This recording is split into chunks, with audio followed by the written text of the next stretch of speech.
Podcast Vida Fluida e Leve no ar. Mais uma vez, um brinde à minha convidada maravilhosa, Cris Gomes. Cris Gomes é sexóloga, psicóloga, especializada em sexologia também, não é, Cris? Isso. E hoje veio aqui contribuir para fluidez e leveza com esse tema que eu sei que vai começar aí, vai passear por um bocado de coisa, que é sempre assim, que é a coisa da mulher multitarefas, Cris. Como é esse negócio de tudo ao mesmo tempo agora e dar conta de tudo e o que é que isso traz de consequência psicológica para a gente, né? Que essa perturbação mental toda, o que é que isso, como é que isso repercute na vida da mulher, né, Cris? Eu queria que você falasse um pouquinho sobre isso. E engraçado que a gente trouxe esse assunto da mulher multitarefa bem no período, né, gente? Porque para quem está vendo isso lá na frente, a gente está em 2023 e acabou de ter Enem e o tema passeou por essa questão aí, um pouquinho disso, talvez. Exatamente. A gente pode linkar isso. Sim. Da mulher,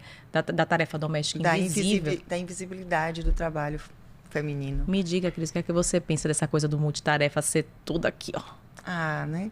Eu acho que, né, sempre, depois que inventaram essa coisa de chamar a mulher de guerreira, né, que eu não gosto muito disso, da gente andar guerreando para tudo, e do avanço da sociedade, do tanto que a gente foi acumulando funções, né? As gerações anteriores, a gente tinha as mulheres muito voltadas para a atividade doméstica, do lar. Elas não estavam inseridas no campo profissional.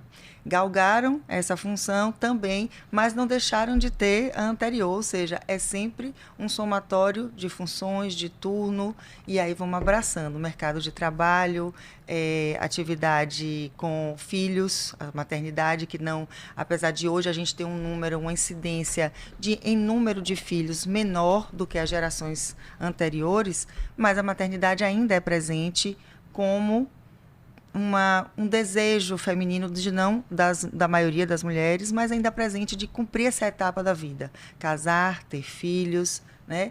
E aí tem que estar inserida também no mercado de trabalho. Ixi. E aí vamos só somando. Só somando. E a gente tem... Você sabe que essa questão da maternidade é uma coisa interessante, que quando isso recai sobre a questão de ter o segundo filho, né?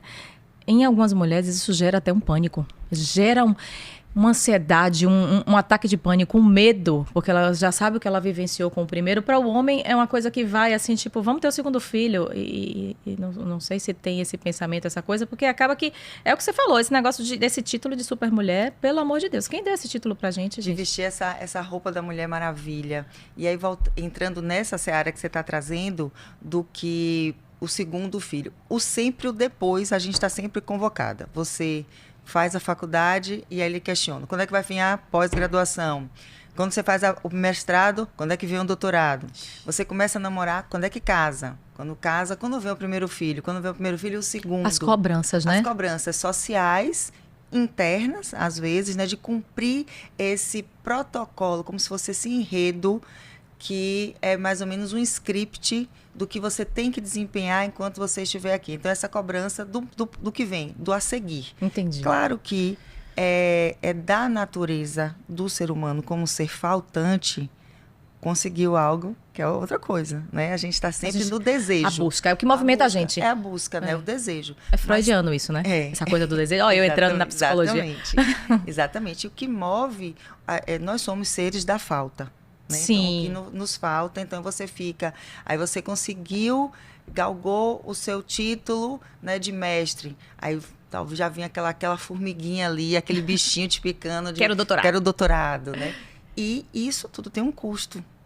Não só os custos financeiros de investimento, mas o maior investimento psíquico. Emocional. Que você demanda com todos esses desejos e com todas essas tarefas a cumprir. É verdade. Porque, na verdade... o que eu vejo, né, eu andei lendo um pouco sobre isso, é que foi atribuído, essa capacidade foi atribuída a nós mulheres, né, de ter a capacidade de ser, a mulher é um ser diferente. As pessoas falam isso demais, tipo, vocês são diferentes, conseguem fazer tudo ao mesmo tempo agora, conseguem...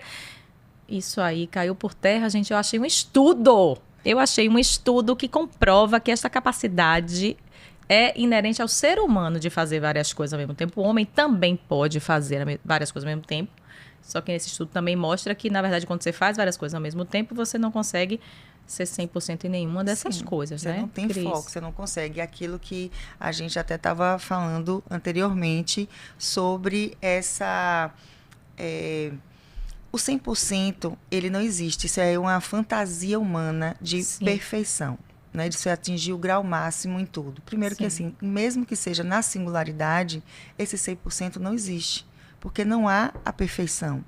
Mas quando você tem os diversos níveis, as diversas facetas que você, enquanto ser social, né, os papéis sociais que você desenvolve como mulher, como mãe, como filha, como esposa, como amiga, como profissional, tudo isso junto e misturado ao mesmo tempo, você não vai ter um grau de excelência em todas. Entendi. Mas eu sempre costumo dizer, a minha maior parte de pacientes é mulher. Sim. Né? Então, assim, a minha audiência... Por que será, né, gente? Por que a maior parte dos pacientes da psicóloga é mulher, gente? Nem então, sei dizer, viu? Eu costumo dizer que, assim, nasceu mulher, já vem, assim, um carimbo, um chip instalado da culpa. Vem uma mãe, vem uma culpa, vem uma mulher, vem uma culpa. Vem, exatamente, né? Vem a culpa de, às vezes, não estar sendo essa mulher perfeita, né?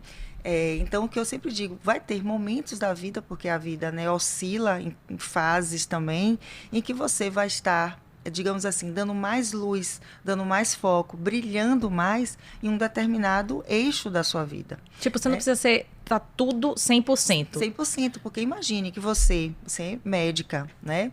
Você teve filhos.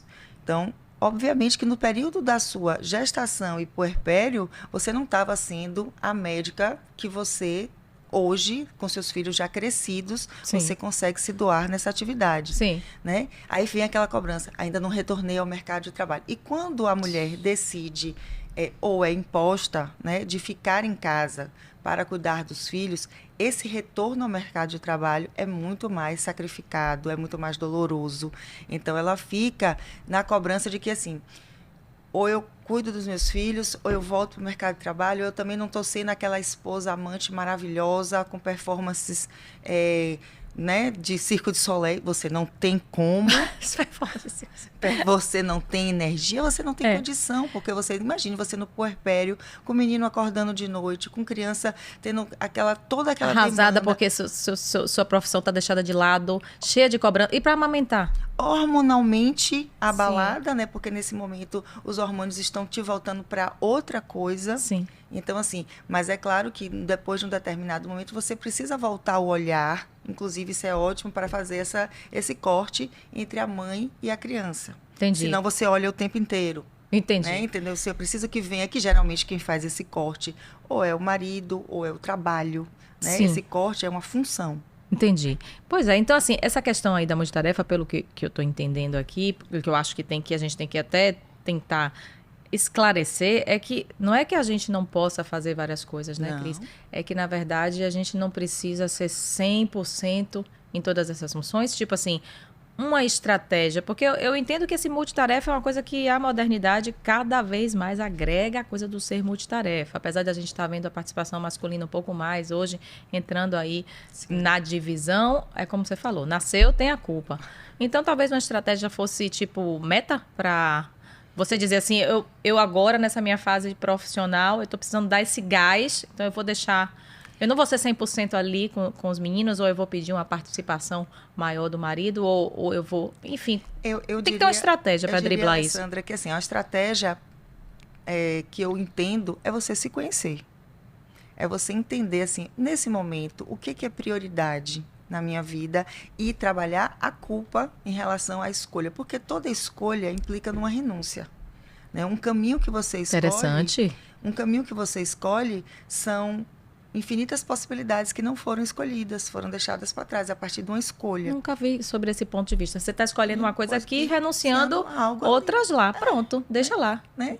Então, assim, é preciso... E quando você faz essa escolha de forma, como a gente hoje tem usado muito esse termo, com presença, né? De que, assim, estamos aqui agora, estamos... no nosso momento, no podcast, está chovendo lá fora, o mundo está se acabando, a gente está aqui. Sim. A gente está presente nisso. Então, há uma escolha de estarmos aqui. Então, inteiras. Inteiras. Então, quando a mulher não escolhe, agora, meu filho acabou de nascer, né? É o meu momento de vivenciar essa maternidade. Talvez não existam outras gestações, ou, enfim, cada gestação também será uma gestação num momento de vida diferente, então eu agora vou estar aqui. Mas o que acontece é que a gente está aqui com a cabeça em tantos outros lugares, e aí esse exercício dessa multitarefa leva minimamente a um dano psíquico da enorme ansiedade. E eu acho que essa questão assim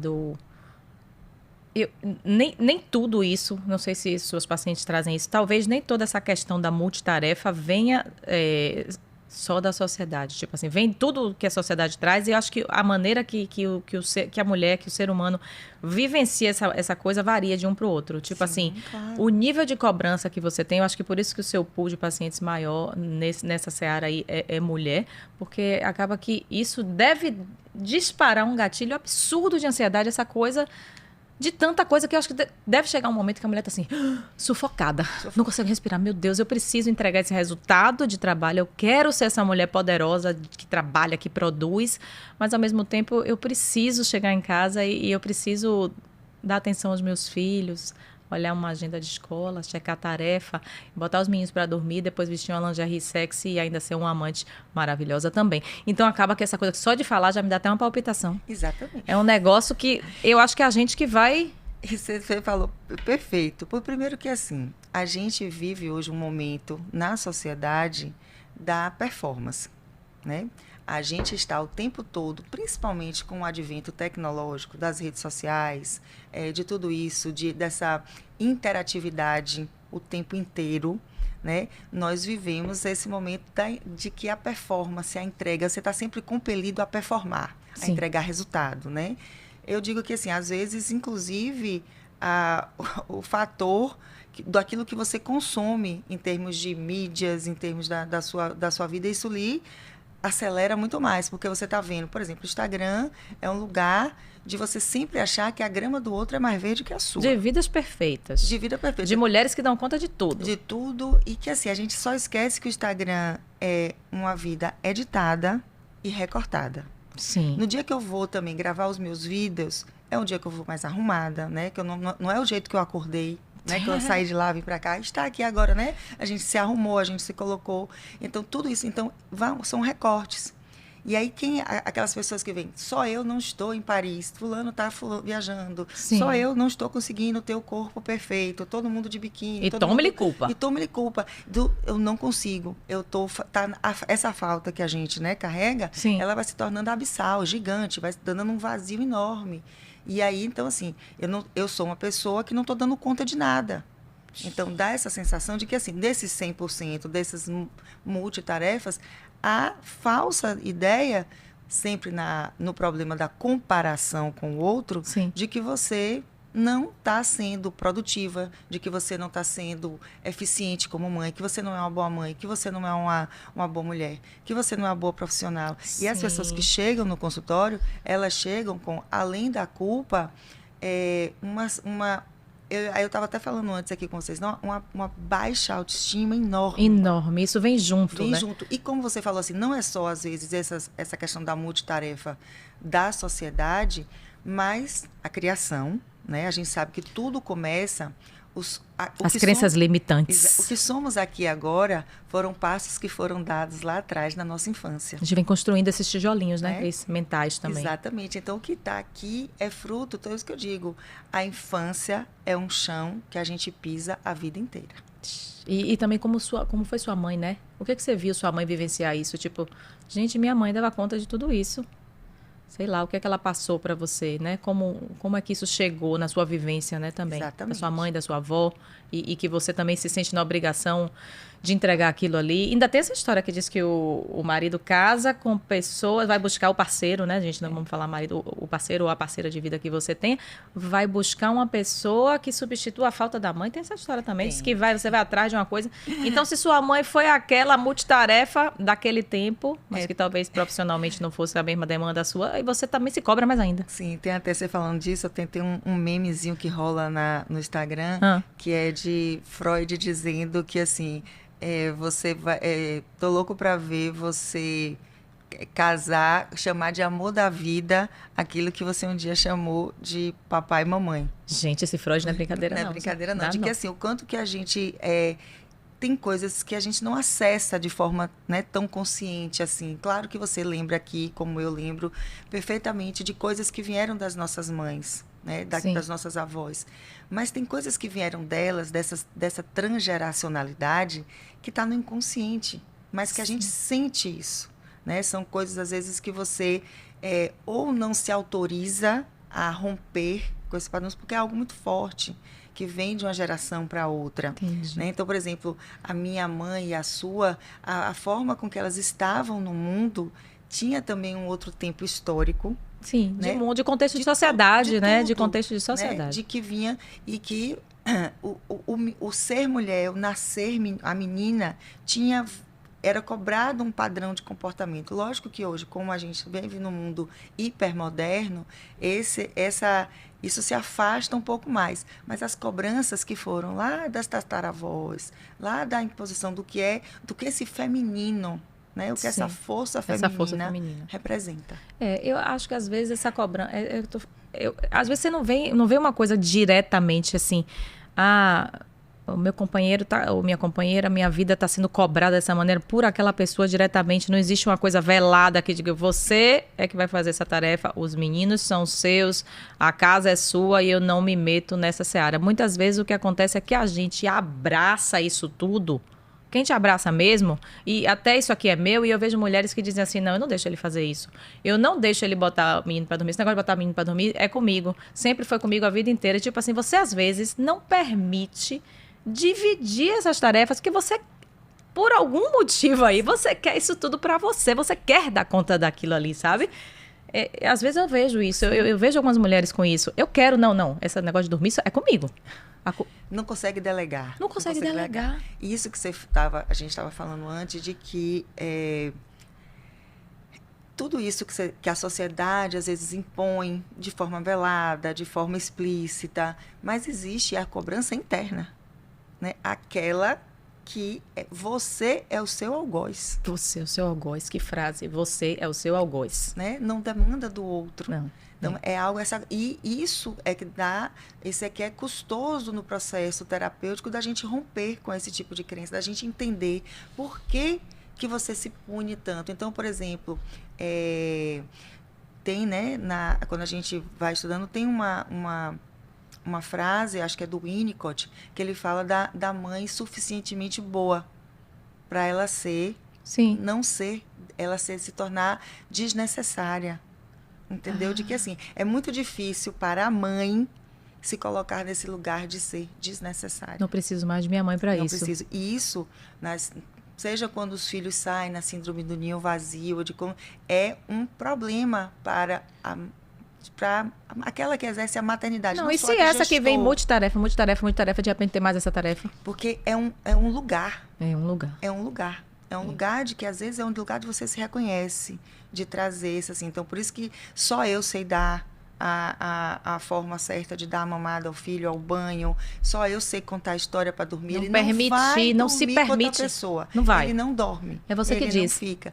É isso que eu estou dizendo. E aí, quando você, às vezes, a entrada na escola da criança, na sociedade, às vezes, com a socialização, de que vem lá, a mãe fica lá naquela espaçozinho, né, de adaptação. Muitas mães, sim, mas ele ficou bem? Não, acho que ele não está bem, não sei o quê. De entender que sim. É você que está dizendo. E que, às vezes, nesse processo, né, desse afastamento, quem mais sofre é a mãe. Porque ela vai perdendo um lugar de validação. De validação. Independente da mulher mãe, a mulher, de uma maneira geral, sim, mesmo a que não é mãe, tem essa tarefa filho a menos. Nessa tarefa aí, inclusive, essa ideia de que toda mulher quer ser mãe. Nem toda mulher quer ser mãe. Minha filha já me disse que não quer ser mãe. Sabe? E aí você para assim, não? Tipo... É uma coisa assim, tem essa cobrança da sociedade, mas às vezes você não tá, a sua vida não tá pautada para ser mãe. Tudo bem não ser mãe. Sim. Uma tarefa mesmo para multitarefa, na verdade. Porque, assim, mas como se algo... Já vem esse espanto. Como não ser mãe? Já vem esse código. Assim, de ser mulher igual maternidade. E não. E tudo que implica nisso. E por que não compartilhar eu não sei essa palavra em português, seria o parenthood, na verdade, porque é uma coisa do você cuidar. O maternar pode ser o paternar. É da parentalidade, de uma forma... A parentalidade, né? Fiquei sem saber se sabe. Então, essa coisa da parentalidade pode ser compartilhada. Sim. E você pode aprender a delegar funções com relação às suas multitarefas na vida, né? E com relação a isso, então, assim, à medida que a sociedade avança, inclusive, né, a sociedade civil, as leis avançam, né? Às vezes, né, vem antes, mas é preciso que haja um avanço da sociedade. Antigamente, né, no caso de separação, os filhos sempre ficavam com a guarda com a mãe.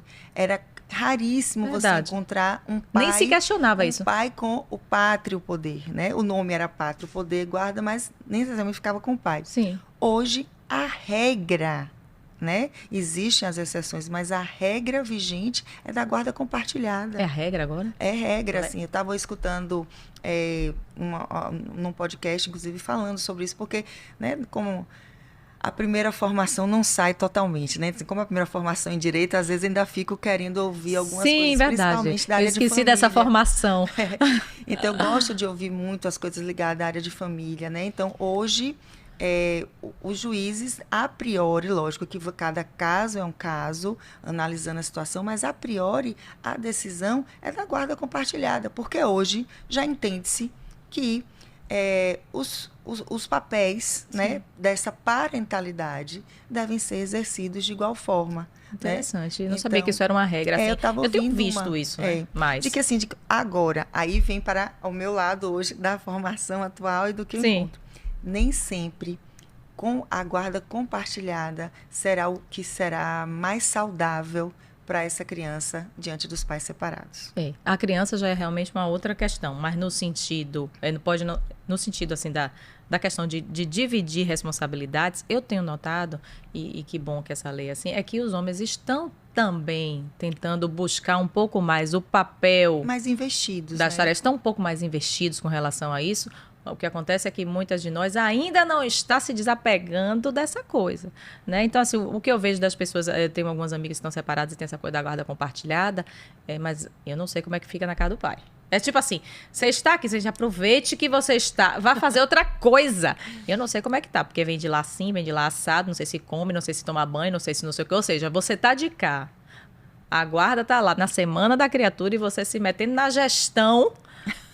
do pai, porque você não consegue se desapegar. E naquela semana é um sofrimento absurdo do povo, porque não acha que ninguém mais dá conta daquilo. Exatamente. Olha aí você se cobrando de novo. De ser suficientemente boa. De você ser suficientemente boa. De que você boa. não vai ter alguém que aquilo, a falta está presente. Não está, com certeza lá, não deve estar fazendo, não está tomando banho direito, não está comendo direito. Eu acho isso, viu? O pior que eu acho também. Está deixando de fazer, né? De que eu achava isso quando os meus eram pequenos.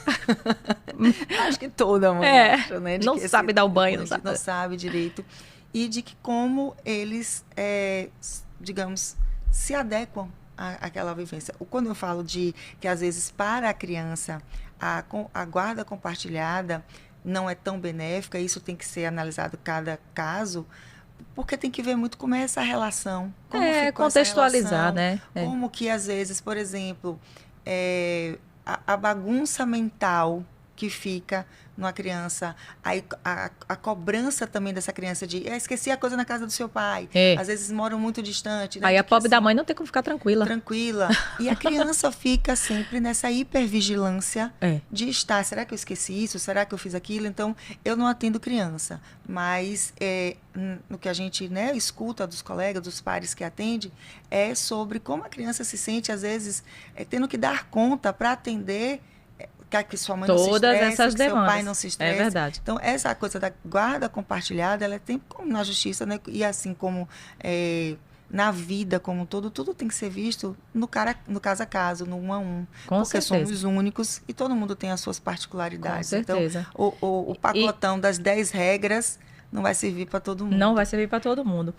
E só para voltar aqui para o nosso tema da mulher multitarefas, essa questão do que veio aí do trabalho doméstico invisível também, né? Eu acho que cabe a gente falar um pouco sobre isso e sobre como é isso, porque isso faz parte do ser multitarefas. E assim, eu queria entender também Cris, do ponto de vista psicológico, quais são as reações? O que é que isso causa na sua mente? Que esses transtornos mentais, essa coisa da multitarefas, pode desencadear numa mulher? Na mulher que te procura lá, na ansiosa, na depressiva, que está com uma série de outras questões e inquietudes, né? Como é que isso chega, assim?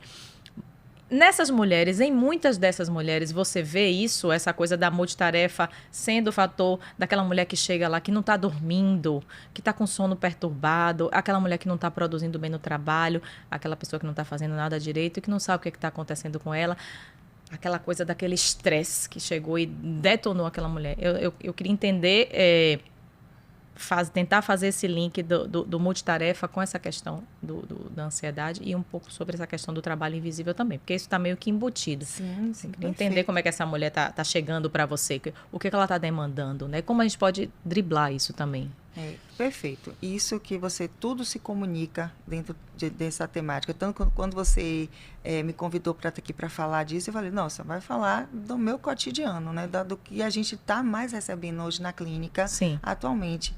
Porque quando você pergunta assim, quais os transtornos mentais possíveis, nós vivemos a era em que a ansiedade é quase o sobrenome mundial. Sim. Né? Então, assim, nós temos uma sociedade ansiosa dentro dessa ideia também da performance, né? Dessa entrega o tempo todo. E a ansiedade, então, os quadros mais comuns são a ansiedade generalizada. Chega lá alguém que tem ansiedade generalizada. A hipervigilância, isso por conta também de vários fatores externos que são inerentes da sociedade, violência, toda uma questão, né, de muitos medos. Sim. Então, isso, em termos de transtorno, a ansiedade, que termina, se você não cuida disso, adoece. A ansiedade em si, em uma dose excessiva, já é uma doença. Já é um adoecimento. Adoece o corpo também, né? Adoece, você somatiza. É claro que a gente não tem como zerar a ansiedade. Né? A gente precisa dela, nos né? Move. Nos move. Quando você, quando você, às vezes, na medicalização que você tira, às vezes isso caminha para o polo oposto, que é a apatia. Sim. E a pessoa não se movimenta. Então, a pessoa fica ali, literalmente vendo a banda passar. A dose do remédio pesou e levou para o outro lado da balança. Levou para o outro lado. Então, assim, minimamente, todos nós temos ansiedade, né? Você vai iniciar um projeto novo, você vai falar em público. Não tem como você não... As pessoas mais que fazem isso há mais tempo, todo artista, né? Antes de subir ao palco, por mais anos que ele tenha de carreira, ele vai ter um friozinho na barriga. Entendi. Você vai... Então, a ansiedade é algo necessária. Que movimenta. Ela não pode te paralisar e te levar a níveis de adoecimento. Então, tudo depende, como eu digo, do tamanho da dose disso. Então, mas essas mulheres estão chegando adoecidas. Adoecidíssimas, que estão, né? Com a dose exagerada de ansiedade. E a ansiedade, ela desdobra, lógico, talvez indo para um caminho de eventos depressivos, né? De momentos, episódios depressivos. Uma coisa puxando a outra. E, no outro eixo, a síndrome do pânico. Ah, sim, muito, Cris. Que é algo que vem assim, quando você começa com uma crise de ansiedade e aquilo vai ficando recorrente, você começa a ter síndrome do pânico. Que está dentro da síndrome do transtorno ansioso, né? Exatamente. Então, aí que já é uma particularidade, como se fosse assim, algo de maior gravidade. Que você manifesta aquilo com efeitos físicos, né? Que a pessoa fica taquicárdica mesmo. E a crise de ansiedade, você pode até ter um fio condutor de você mais ou menos saber que você está tendo uma crise de ansiedade por conta de algo específico. E aí, quando chega no momento da síndrome do pânico, você já é algo que você está dormindo, acordou, coração taquicárdico, sudorese. Né? Manifestações físicas, inclusive muito semelhantes a um infarto do miocárdio, né? Que você está ali. Então, às vezes, chegam na emergência, nos prontos atendimentos. Isso aí já sintoma, é uma pessoa realmente adoecida pela ansiedade, né, Cris? Adoecida, de que assim. Então, às vezes, você está me perguntando assim, então, o que é essa multitarefa a priori... Às vezes ela não sabe o que é multitarefa. Né? Às vezes ela chega lá com isso e não sabe por quê. Você que vai te trinchar. A sobrecarga. Porque, né, em algum momento, essa corda, tudo que muito estica, uma hora rompe. E essa mulher invisível? E essa mulher invisível ainda Conte entra... esse trabalho invisível. O que você achou desse tema? Achei massa. Vi alguns meninos comentando até, alguns adolescentes que escreveram sobre o tema. Achei interessante. Me diga. Então, nesse cenário mundial de guerras, de tudo, né, pós-pandêmico e também de inteligência artificial, acho que todo mundo pensou que o tema iria cambiar para essa faceta. E aí traz a mulher para a cena. Então, eu achei perfeito, porque convoca a essa quantidade de pessoas fugindo do tema ou não, minimamente pararem para pensar. Pensar, né? Pensar, porque a gente precisa refletir. É isso que eu digo. O autoconhecimento é um processo de reflexão. Sim. De busca e encontrar. Então, para pensar assim, que trabalho invisível é esse? Que trabalho é esse, né, Cris? E aí, que não acaba. Que não acaba. E que, principalmente quando é no âmbito doméstico, ele não é remunerado, né? Ele se torna ainda mais pesaroso, né? Porque você está ali e você não tem aquele reconhecimento que, às vezes, por exemplo, você, os nossos pacientes trazem esse reconhecimento, aí a gente tem esse regozijo pessoal de estar desempenhando aquilo e alguém te valida. Sim. Né? O trabalho doméstico, ele é invisível, ele não é remunerado. Não é validado muitas vezes. Então, como é que essa mulher chega? Arrasada. Porque ela, né? Ela é completamente sem nenhuma autoestima. É tipo assim, se você está em casa, às vezes você diz assim, hoje você não vai fazer nada? Tipo assim, hoje você não vai fazer nada? Você não vai sair de casa para trabalhar, mas e tudo que a gente faz para que a coisa aconteça, né? Que muitas vezes a gente que se demanda também. Mas é um trabalho realmente invisível e infinito esse trabalho doméstico, e gente. quando você diz assim, E não validado. Pior é isso. A minha companheira, ela não trabalha. Ela não trabalha. Gente, isso me mata. Ela eu digo, não peça trabalha. um salário. Eu digo, peça um salário. Por quê? Como é que ela não trabalha? Ela trabalha em casa. Os meninos estão bem, está todo mundo bem. Quem é que faz a gestão desse lar? A gestão do lar. Isso aí é uma carreira. Gente, é uma carreira, porque, na verdade, a sua gestão do lar, que não é reconhecida, isso basta você ficar um dia. Tem uns programas, às vezes, que o povo faz assim, tipo, sai uma semana a mãe de casa. E aí você vai ver que você não acha um pé de meia casado com o outro, porque isso é a gente que faz, viu? A gente trabalha o dia inteiro, um pé de meia casado com o outro, uma cuequinha dobrada no lugar, uma roupa passada, uma mochila, uma agenda assinada, um menino não faz mais uma prova, não vai para uma natação. Quem faz isso? Exatamente. Você, psicóloga, que trabalha o dia inteiro, eu, médica, trabalho o dia inteiro, né? E todo mundo que tem sua vida trabalha fora o dia inteiro, e isso é seu porquê, que é da mulher, isso, gente. E aí... Só da mulher? Com esse status social do profissional, né, como você acabou, nós profissionais, a gente tem esse lugar de que, assim, olha, é médica, é psicóloga, é dentista, é farmacêutica, é empresária, é empreendedora, só que aquela que é do lar, cadê esse eixo? Cadê esse eixo? E às vezes eu vejo assim também que eu estou gostando dessa coisa do homem tentar se envolver um pouco mais nisso, mas a mulher tem buscado, graças a Deus, cada vez mais essa coisa do lugar profissional dela. Ela também quer produzir. E ela também quer ter a renda dela, quer ter a individualidade, a independência, a possibilidade, o crescimento. Então, assim, está se começando um movimento de delegar um pouquinho de função para o marido. Sim. Porque, na verdade, ficava aquela coisa, tipo assim, eu sou o provedor. Então, você trabalha menos. Tipo assim, eu me lembro, eu tenho quase 30 anos de casada, mas eu lembro, assim, tipo que, não, o plantão, o extra, o a mais, era sempre do marido. Tipo assim, eu não podia ser aquela mulher que vai dar plantão, perder noite, aquela médica que vai ficar fora de casa a noite toda, depois que os meninos nasceram. Os meninos nasceram, acabou esse meu extra do plantão, do ir atrás disso, sabe? Por uma fase grande, a carreira Sim. dá uma pausa. Né? Então, assim, você dá uma pausa em todos os seus projetos. Você, mulher, faz essa pausa dos seus projetos por conta dessa parte não remunerada e dessa sua cobrança da multitarefa e dessa coisa. E aí vai. E aí, sabe quando você me pergunta de como é que essas mulheres chegam no consultório? É que dentro Sim. dessa multitarefalidade, Sim, assim, gostei, multitarefalidade. Nessa multitarefalidade, o que é mais comum é ela esquecer de si. Esse vai ser um ponto bom para a gente arrematar aqui. Você está onde nesse processo, né, Cris? Exatamente. Essas mulheres chegam como lá? Tudo. Ela cuida da casa, cuida do trabalho, cuida dos filhos, cuida dos pais, às vezes. E chega sem autocuidado. Exatamente. Então, onde é que você perguntou assim, quais são os transtornos, quais são os tipos? Então, assim, é de uma baixa autoestima imensa, é de um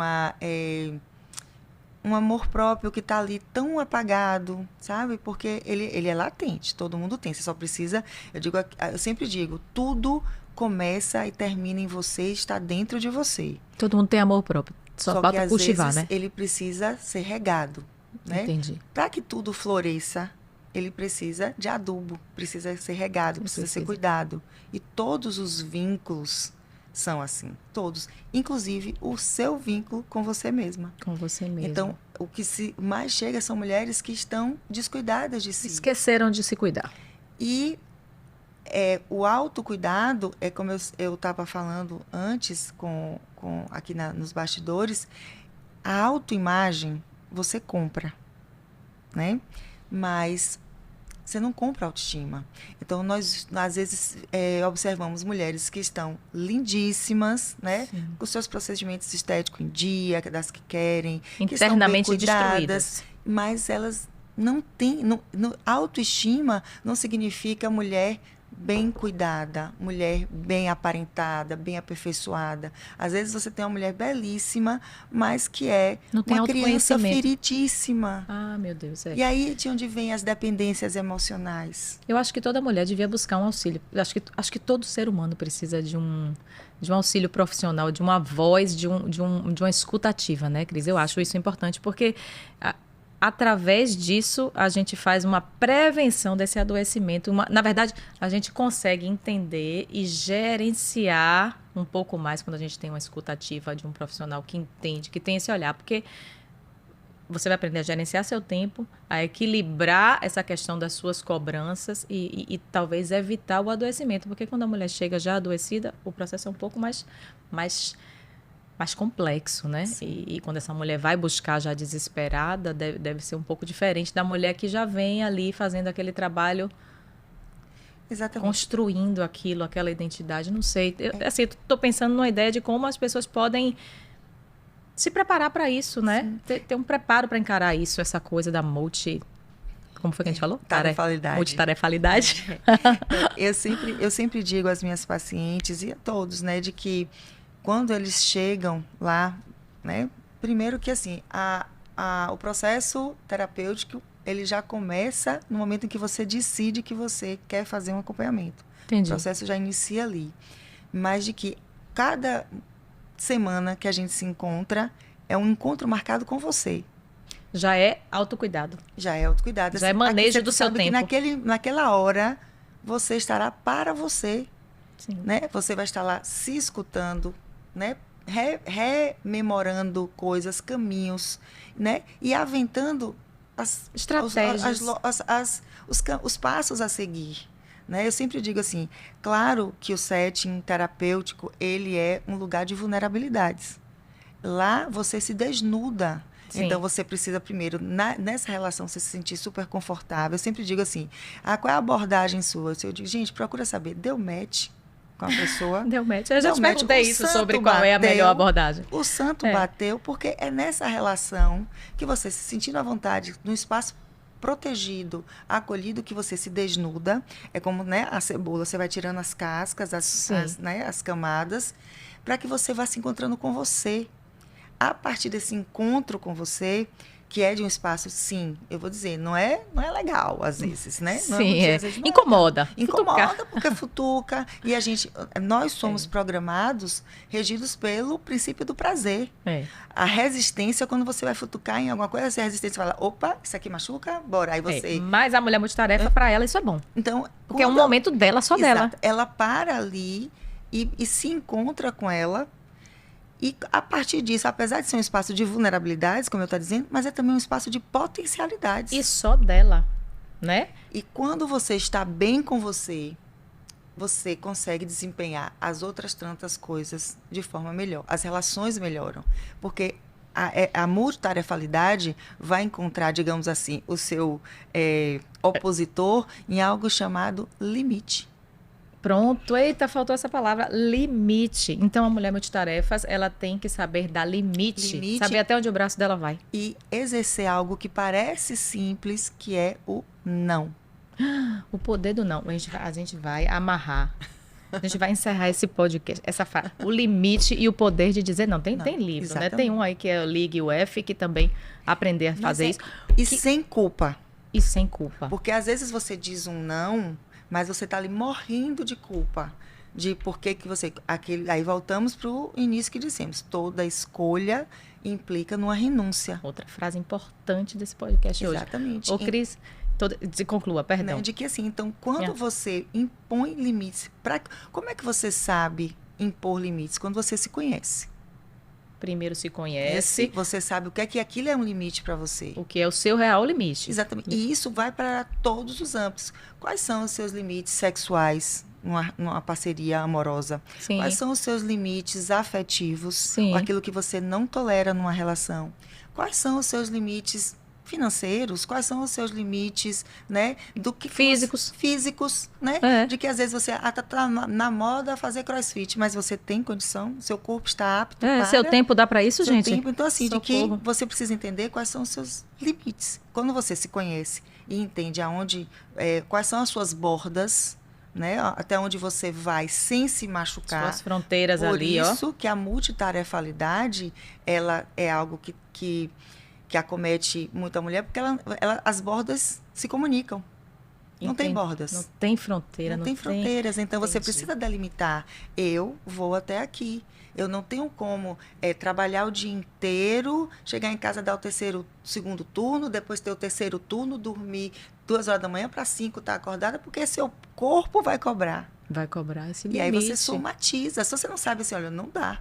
Não dá para eu abarcar o mundo, abraçar o mundo e sorrir. Ô, Cris, eu vou ver se eu aprendi, na verdade. Então, seria tipo assim, eu aprendi umas frases de efeito aqui agora.